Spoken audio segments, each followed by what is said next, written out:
তিনি বিস্ফোরক এক মন্তব্য করলেন। না, মন্তব্য তার আসলে প্রতিক্রিয়া। কিসের প্রতিক্রিয়া?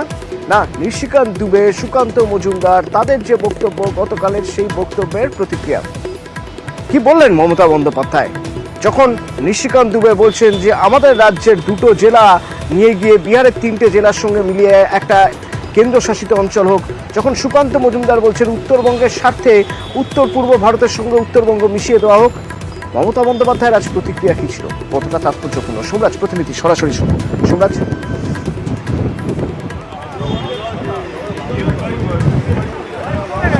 দেখো, বাংলাকে ভাগ করার চক্রান্ত নিয়ে সরব হলেন মমতা বন্দ্যোপাধ্যায় এবং যেভাবে কেন্দ্রীয় মন্ত্রীরা বাংলাকে ভাগ করার চক্রান্ত নিয়ে বারবার বক্তব্য রাখছেন, বারবার বিবৃতি দিচ্ছেন, পার্লামেন্টে বিবৃতি দিচ্ছেন, তা নিয়ে এবার সরব হলেন মমতা বন্দ্যোপাধ্যায়। দিল্লি যাওয়ার আগে একটা বিষয় স্পষ্ট করে দিলেন যে বাংলা ভাগ করার চক্রান্ত নিয়ে তিনি প্রতিবাদ করবেন এবং সেই প্রতিবাদ যে নীতি আয়োগের বৈঠকেও তিনি করতে চলেছেন তা এক প্রকার ইঙ্গিত দিয়ে গেলেন মমতা বন্দ্যোপাধ্যায় দিল্লি যাওয়ার আগে। তিনি শনিবার নীতি আয়োগের বৈঠকে যোগ দেবেন। বাংলাকে ভাগ করার চক্রান্ত বলা হলেও, বাংলাকে বারবার বঞ্চনা করা হলেও তিনি যেহেতু আগেই জানিয়েছিলেন যে তিনি নীতি আয়োগের বৈঠকে যোগ দেবেন, তো সেই মোতাবেক তিনি নীতি আয়োগের বৈঠকে যোগ দেবেন।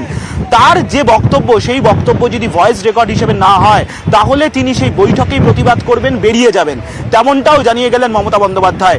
অর্থাৎ যেভাবে কেন্দ্রীয় মন্ত্রীরা বাংলাকে ভাগ করার চক্রান্ত করছে বলে তিনি অভিযোগ জানালেন, তার প্রতিবাদে তিনি সরব যাপন হবেন দিল্লিতে পৌঁছেই, তেমনি পাশাপাশি নীতি আয়োগের বৈঠকেও এই বিষয় নিয়েও সরব হবেন মমতা বন্দ্যোপাধ্যায়। অভিষেক বন্দ্যোপাধ্যায়কে পাশে রেখেই এই বার্তাও স্পষ্ট করে দিলেন মুখ্যমন্ত্রী।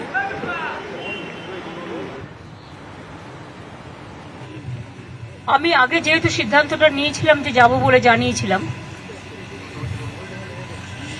কিন্তু এদের যে আচরণ, তারপরে আমাদের স্পিচ পাঠাতে বলেছিল 7 দিন আগে, রিটেন স্পিচ, তারপরে বাজেট হয়েছে। বাজেটেও যেভাবে বাংলা সহ অপোজিশন স্টেটগুলোকে টোটাল বঞ্চনা করা হয়েছে, বিমাতৃসুলভ আচরণ করা হয়েছে, তার জন্য আমরা এই ডিসক্রিমিনেশনটা, এই পলিটিক্যাল বায়াসনেসটা মেনে নিতে পারছি না।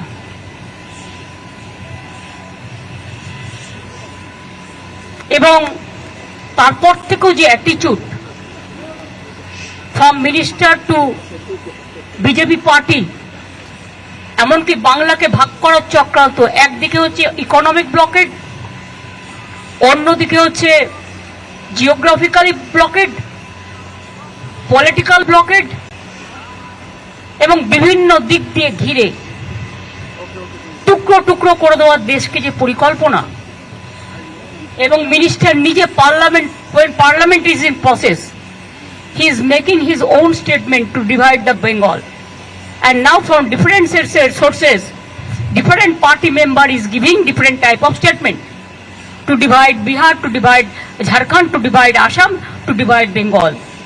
We strongly condemn this attitude. Divide Bengal means divide our country India. We don't support this.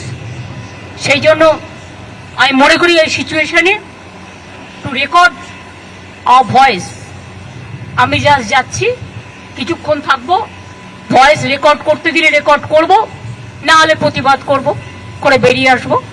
সুতরাং চেষ্টা করব আমার স্টেটের হয়ে কথা বলা, এবং আমি যত জানি হেমন্ত যাচ্ছে, ওর স্টেটের হয়ে কথা বলবে। সুতরাং আমরা